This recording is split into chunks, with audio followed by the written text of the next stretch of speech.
The day had been long, and the sun was beginning its slow descent beyond the hills of Galilee. Golden light spilled across the fields, turning the landscape into a painting of soft amber and emerald. Dust stirred gently in the breeze, carrying with it the earthy smell of olive trees and freshly tilled soil. Jesus and his disciples had been journeying for days, moving from one village to another. They had seen miracles, healed the sick, fed the hungry, and spoken the words of God to those who would listen. But even amidst the miracles there remained a shadow, a quiet and lingering question in the hearts of the disciples. Why did some people suffer so deeply even when they had faith? Why, despite prayers, did chronic pain persist? The weariness of the journey seemed to mirror the weight in their hearts. As they came to rest beneath a towering olive tree, the group settled into the cool shade. The soft rustling of the leaves overhead brought a fleeting sense of peace, but the question remained unspoken, gnawing at the edges of their minds. It was Peter who first gave voice to the burden they all shared.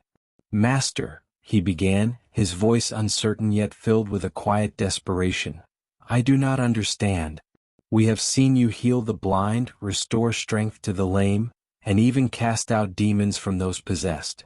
Yet, in the last village there was a woman whose son was crippled by pain, and despite our prayers he remains unhealed. Why do some people still suffer when we ask for your help? Why does God allow this pain to linger?" The other disciples shifted uncomfortably. They had wondered the same thing, but Peter had spoken the words they had all been too afraid to ask. Jesus, sitting among them, looked up slowly, his face illuminated by the soft glow of the setting sun. His eyes, filled with love and understanding, met Peter's, and for a moment, the tension in the air seemed to still. "Peter," he said softly, "your heart is heavy with compassion, and that is a gift. You feel deeply for those who suffer, and that is good. But there are things about pain and suffering that you do not yet understand." The disciples leaned in closer, sensing that Jesus was about to offer them something profound, something that might help them reconcile the mystery of suffering they had witnessed. "There is a story I want to tell you," Jesus said, his voice gentle yet strong, carrying a wisdom that felt both ancient and new. "A story of a man who lived in a village much like the ones we have passed through." The disciples listened intently as Jesus began his parable. "There was a man," Jesus began, "who was known in his village for his kindness and hard work. He was a good man, with a heart full of generosity and love for his family and friends. But one day as he was working in the fields, a sharp thorn pierced his side. It was not an ordinary thorn. It went deep, lodging itself inside him where no one could reach it. The pain was sharp and constant, a searing reminder of his wound. At first the man thought it would pass. He prayed, asking God to remove the thorn to ease his pain. He sought out healers and wise men, hoping they might have a cure. But no matter what remedies they offered, the thorn remained. Days turned into weeks and weeks into months, yet the pain did not lessen. In fact, it seemed to grow worse. The man became consumed by his suffering. Every morning he would wake with the ache in his side, and every night he would lie awake, unable to sleep because of the pain. His thoughts were filled with nothing but the thorn, the agony of it, and the unfairness of his plight. He cried out to God, "Why have you done this to me? What sin have I committed that I must bear this burden?" But the heavens were silent and no answer came. As the pain persisted, the man began to withdraw from those he loved. He stopped working in the fields, too overwhelmed by his suffering to continue. He stopped visiting his neighbors, believing they could never understand the depth of his pain. Even his family, whom he had once cherished, became distant to him. He was trapped in his own world of suffering, the thorn in his side defining every moment of his existence. Jesus paused here, letting the weight of the story settle on the hearts of his disciples. They could picture the man clearly, a figure of misery, isolated by his pain, consumed by his suffering. Some of the disciples had seen this in others, and some, in their own hearts, recognized a piece of themselves in the man's isolation. But then, Jesus continued, his voice softening, something unexpected happened. The disciples looked up, curious. One morning, Jesus said, the man, weary from a sleepless night, went outside to sit in his garden. He had neglected the garden for many months, too focused on his pain to care for it as he once had. But as he sat there, something caught his eye, a single rose bush that had grown near the edge of his home. It had been there for years, but the man had forgotten about it in his suffering. Now, despite his pain, he noticed it.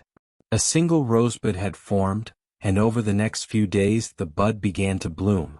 The rose was beautiful. Its petals were deep red, velvety to the touch, and its fragrance was sweet and calming. The man found himself drawn to the rose. For the first time in many months he felt a flicker of peace. Despite the thorn in his side, despite the unrelenting pain, the beauty of the rose captivated him. He began to care for it, tending to it each day. He would water it in the morning and sit beside it in the evening, watching as its petals slowly unfurled in the light of the setting sun. And as he cared for the rose, something began to change, not in his body but in his heart.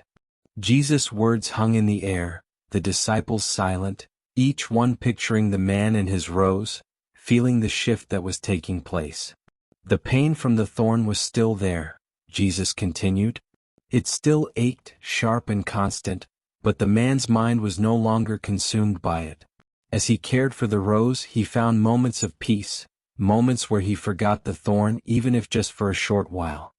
His focus began to shift from his suffering to the simple beauty of the rose before him. In time, the man began to see more than just the rose. He noticed the way the sunlight filtered through the leaves of the trees, casting dappled shadows on the ground. He noticed the birds that came to sing in the morning, their songs filling the air with a melody of hope. He noticed the way the wind stirred the branches, bringing with it the scent of the earth and the promise of life. The thorn was still there, but it no longer ruled his life. He found joy in the small moments, in the beauty that surrounded him. And in caring for the rose, he began to care for others once again. He spoke to his neighbors, sharing with them the wisdom he had gained from his suffering. He tended to his family, offering them love and kindness, even as the thorn remained lodged in his side. Though the thorn was a constant companion, the man discovered that it did not have the power to define his existence. He had found something greater than his pain.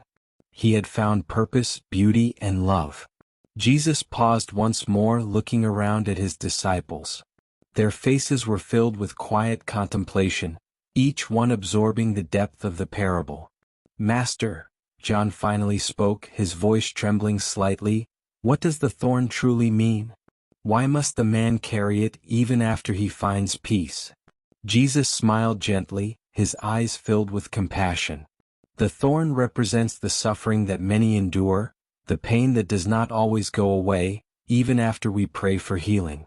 Chronic pain, whether it is of the body, the mind, or the heart, is a burden that some must carry. But the story of the thorn is not about the suffering itself. It is about what we choose to do with that suffering." He continued, "The man in the story found peace not by removing the thorn, but by shifting his focus. He found beauty and purpose in the midst of his pain. The rose represents the things in life that are still worth cherishing, even when we suffer. Love, compassion, the simple joys that can grow even in the hardest of circumstances. Not all healing is of the body, my friends. Sometimes, the greatest healing happens within the soul. The thorn may remain, but it can lead to a deeper understanding of ourselves and others. It can teach us patience, empathy, and strength. It allows us to walk alongside those who suffer, offering them comfort and hope, for we know what it means to endure." The disciples sat in silence, the weight of Jesus' words sinking deep into their hearts. Each one thought of the suffering they had witnessed, and some thought of the hidden pains they carried within themselves. Peter, his voice quieter now, asked, "But Master, why does God allow the thorn at all? If he has the power to remove it, why does he not take it away?"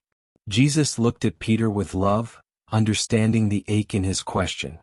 "God does not desire suffering, Peter," he said softly. "But in a world where suffering exists, he can transform it into something meaningful. The thorn may not be taken away, but it can become the source of something greater. The man in the story found compassion, strength, and wisdom through his pain. Without the thorn he would not have discovered the rose. Sometimes, it is through our deepest struggles that we find our greatest purpose. As the sun dipped below the horizon, casting the land in twilight, Jesus rose to his feet. His disciples followed suit, though their hearts were now filled with a new sense of peace. They did not yet fully understand the mystery of suffering, but they had glimpsed a deeper truth, that even in the presence of pain, there could be beauty, purpose, and grace. Jesus looked out at the distant hills, where the last light of day still lingered. "Do not focus only on the thorn," he said, his voice carrying through the evening air. "For in doing so you will miss the rose.